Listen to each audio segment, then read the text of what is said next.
ನಮಸ್ಕಾರ. ಇದು mega focus. ನಾನು ಶಶಿಧರ್. ಇವತ್ತಿನ 3 ಸುದ್ದಿಗಳು. ಒಂದು, ಸೌದಿಯತ್ತ ಪಾಕಿಸ್ತಾನದ ಸೇನೆ ಹೋಗಿದೆ ಈಗಾಗಲೇ.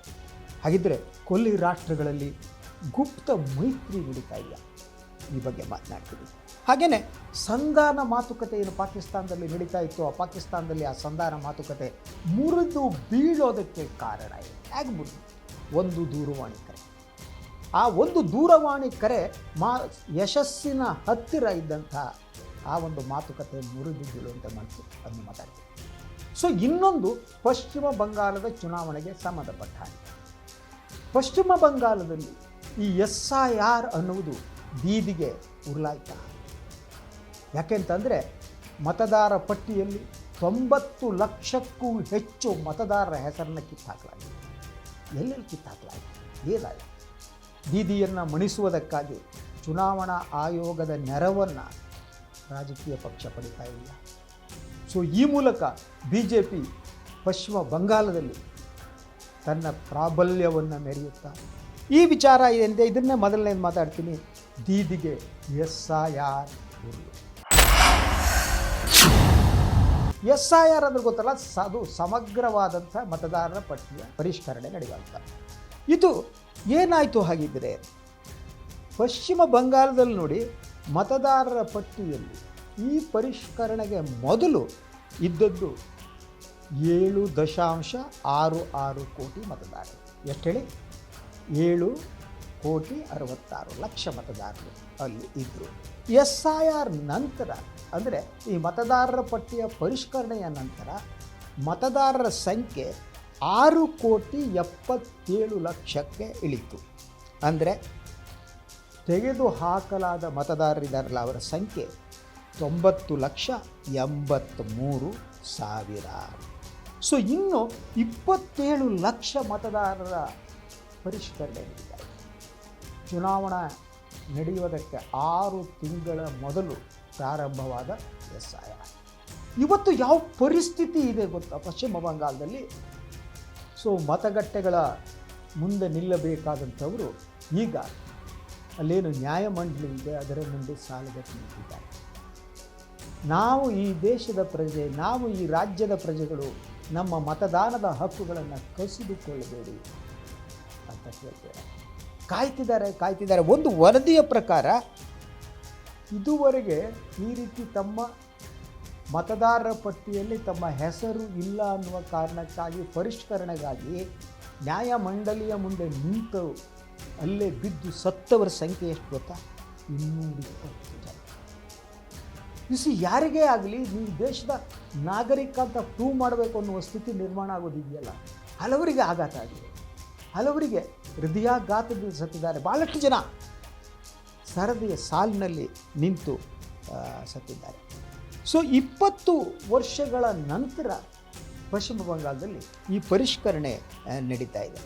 ಸೊ ಆದರೆ ಏನು ಹೇಳ್ತಿದ್ದಾರೆ ಹಲವರು? ನಾವು ದಾಖಲೆ ಕೊಟ್ಟರೂ ಕೂಡ ನಮ್ಮ ಹೆಸರನ್ನು ತೆಗೆದುಹಾಕಲಾಗಿದೆ.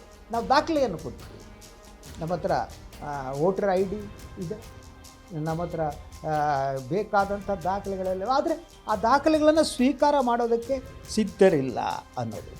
ಸೊ ಈ ನ್ಯಾಯಮಂಡಳಿಗೆ ಅರ್ಜಿ ಸಲ್ಲಿಸಿ ನಾವು ಸುಸ್ತಾಗಿದ್ದೀವಿ ಅಂತ ಹಲವರು ಹೇಳ್ತಾರೆ.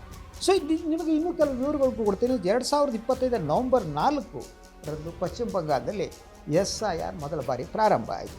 6 ತಿಂಗಳು ಚುನಾವಣೆ ಘೋಷಣೆಗಿಂತ ಮೊದಲು. ಸೊ ಆವಾಗ ಫಸ್ಟ್ ಹಂತ ಆಯಿತು. 2ನೇ ಹಂತ ಆಗುವ ಹೊತ್ತಿಗೆ ಮತದಾರರ ಪಟ್ಟಿಯಲ್ಲಿದ್ದವರ ಹೆಸರುಗಳು ನಾಪತ್ತೆ ಆಗ್ತಾ ಹೋಗಿ. ಸೊ ಮುಸ್ಲಿಂ ಪ್ರಾಬಲ್ಯ ಇರುವಂತಹ ಮುರ್ಷಿದಾಬಾದ್ ಮತ್ತು ಮಾಲ್ದಾದಲ್ಲಿ ಅತಿ ಹೆಚ್ಚು ಹೆಸರನ್ನು ತೆಗೆಯಲಾಗಿದೆ.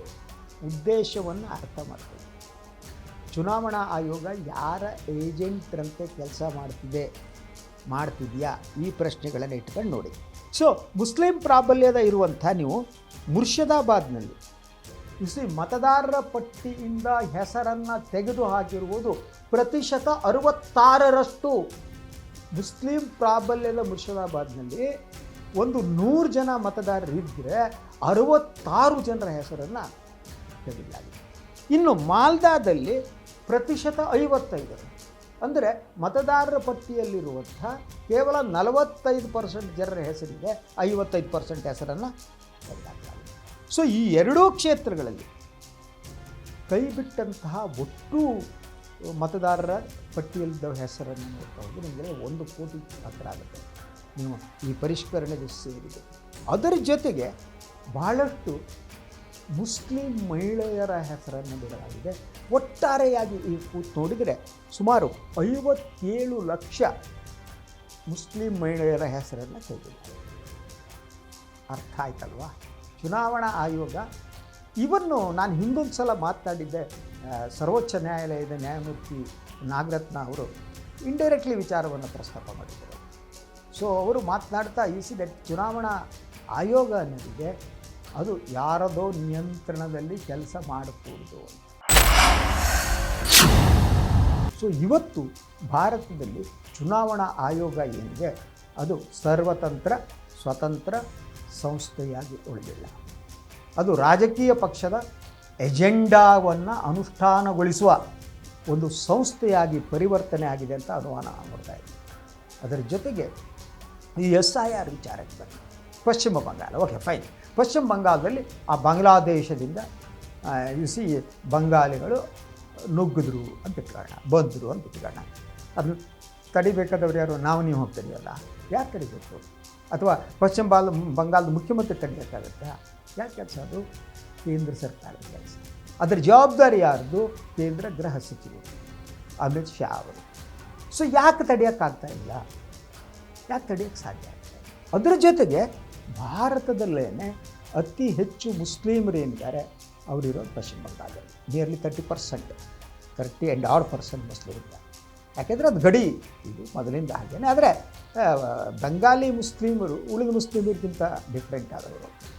ಅವರು ಬಂಗಾಲಿ ಸಂಸ್ಕೃತಿಯ ಭಾಗ.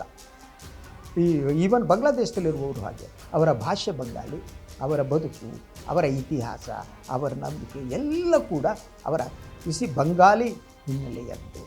ಬಂಗಾಲಿ ಸಂಸ್ಕೃತಿಗೆ ಭಾಳ ಡಿಫ್ರೆಂಟ್ ಆಗಿದೆ. ಸೊ ಇಂತಹ ಜನ ಸಮುದಾಯದಲ್ಲಿದ್ದಂಥವ್ರನ್ನ ನೀವು ಹುಡುಕಿ ಮುಸ್ಲಿಮರನ್ನು ಮತದಾರರ ಪಟ್ಟಿಯಿಂದ ಕೈ ಬಿಡ್ತೀರಿ ಅಂತ ಅಂದರೆ ನೀವು ಮಾಡೋದು ಬರ್ತೀವಿ. ಅದರಿಂದ ಅದರ ಒಟ್ಟಾರೆ ಪರಿಣಾಮ ಏನೋ ನನ್ನ ಹತ್ರ ಈವನ್ ಯಾವ ಕ್ಷೇತ್ರದಲ್ಲಿ ಎಷ್ಟೆಷ್ಟು ಮತದಾರರ ಪಟ್ಟಿಯಿಂದ ಹೆಸರು ತೆಗೆದು ಹಾಕಲಾಗಿದೆ ಅನ್ನೋ ವಿವರ ಕೂಡ ನನಗಿದೆ. ಆದರೆ ಅದು ವಿವರಿಸೋಕೆ ಸಮಯ ಇಲ್ಲ. ಏನು ಗೊತ್ತಾ, ಇದು ಯಾವ ರೀತಿ ನಡೀತಾ ಇದೆ ಅಂತಂದರೆ, ಒಂದು ದೀದಿಯವರ ತೃಣಮೂಲ ಕಾಂಗ್ರೆಸ್ ಏನಿದೆ ಅದು ಗೆಲ್ಲುವುದಕ್ಕೆ ಈ SIR ಹೇಗೆ ಅಡ್ಡಿಯನ್ನು ಉಂಟು ಮಾಡುತ್ತೆ. ಅದೇ ಪ್ರಶ್ನೆ ನಾನು ಮೊದಲೆತ್ತಿದ್ದು, ಇದೇನೇ ದೀದಿಯವರಿಗೆ ಉರುಲಾಗತ್ತಾ ಅಂತ. ಯಾಕಂದರೆ ಒಟ್ಟು 1 ಕೋಟಿ ಮತದಾರರನ್ನು ಯಥಾ ಕೊಡ್ತೀರಿ ಅಂತಂದರೆ ಅದು ಟಾರ್ಗೆಟೆಡ್ ಅಂತ. ಅಂದರೆ ಯಾವುದು ದೀದಿಯವರಿಗೋ ತೃಣಮೂಲ ಕಾಂಗ್ರೆಸ್ಸಿಗೆ ಓಟ್ ಬರ್ತಾ ಇತ್ತೋ, ಯಾವ ಸಮುದಾಯದ ಓಟ್ ಬರ್ತಾ ಇತ್ತೋ ಅವರನ್ನು ಎತ್ತಿ ಹಾಕಿದ್ದೀವಿ. ಆ ಮೂಲಕ ಅವರ ಗೆಲ್ಲುವ ಚಾನ್ಸಸ್ಸನ್ನು ಕರ್ಟೇಲ್ ಮಾಡ್ತಾ ಹೋಗೋದು. ಈಗ ಅಂತಹ ಒಂದು ಅಪಾಯ ಎಂದು ಕಾಣ್ತಾ ಇದೆ. ಸೊ BJP ಕಳೆದ ಬಾರಿ 50 ಸೀಟನ್ನು ಗೆದ್ದಿತ್ತು ಕಾಣುತ್ತೆ. ಈ ಸಲ ಇನ್ನಷ್ಟು ಸೀಟನ್ನು ಗೆಲ್ಲುವುದಕ್ಕೆ ಈ SIR ಅವರಿಗೆ ಸಹಾಯವನ್ನು ಮಾಡುತ್ತಾ? Serious things are very serious ಮಾಡುತ್ತೆ ಅಂತ ಅನ್ಸುತ್ತಾ? ಅಂದರೆ ಈ ದೇಶದಲ್ಲಿ ಜನತಂತ್ರ ವ್ಯವಸ್ಥೆಯಲ್ಲಿ ಸಂವಿಧಾನಬದ್ಧವಾದಂತಹ ಸಂಸ್ಥೆಗಳು, ಇಂಡಿಪೆಂಡೆಂಟ್ ಆದ ಸಂಸ್ಥೆಗಳು ಕೆಲಸ ಮಾಡದೆ ಆಡಳಿತ ಪಕ್ಷದ ಬಾಲಂಗೋಚಿಗಳು, ಬಟ್ಟಂಗಿಗಳು ಆದರೆ ಈ ಸಮಸ್ಯೆ ಯಾರೂ ಪರಿಹರಿಸೋಕ್ಕಾಗಲ್ಲ. ಇನ್ನು ಇಂತಹ ಚುನಾವಣೆಯನ್ನು ನಡಿಬೇಕಂತ ನಾವು ಚರ್ಚೆ ನಡೆಸುವಂಥ ಕಾಲ ಬರುತ್ತೋ ಗೊತ್ತಿಲ್ಲ. ಆ ಸಿಚುವೇಶನ್ ಇದೆ. Let's wait and see. ಗೊತ್ತಾಗುತ್ತೆ 4ನೇ ತಾರೀಕಿಗೆ ಯಾರು ಬಂದರು ಹೋದರು ಅಂತ. ಆದರೆ ಈ ಚುನಾವಣೆಯಲ್ಲಿ ಪಶ್ಚಿಮ ಬಂಗಾಳದಂತೂ SIR ಸಮಗ್ರ ಮತಪಟ್ಟಿಗಳ ಪರಿಷ್ಕರಣೆ ಬಹಳ ಪ್ರಭಾವವನ್ನು ಬೀರುತ್ತೆ. ಅದರ ಜೊತೆಗೆ ಡಿಸಿಸಿವ್ ಆಗಿರುತ್ತೆ ಅಂತ ಅನಿಸುತ್ತೆ. ಓಕೆನಾ?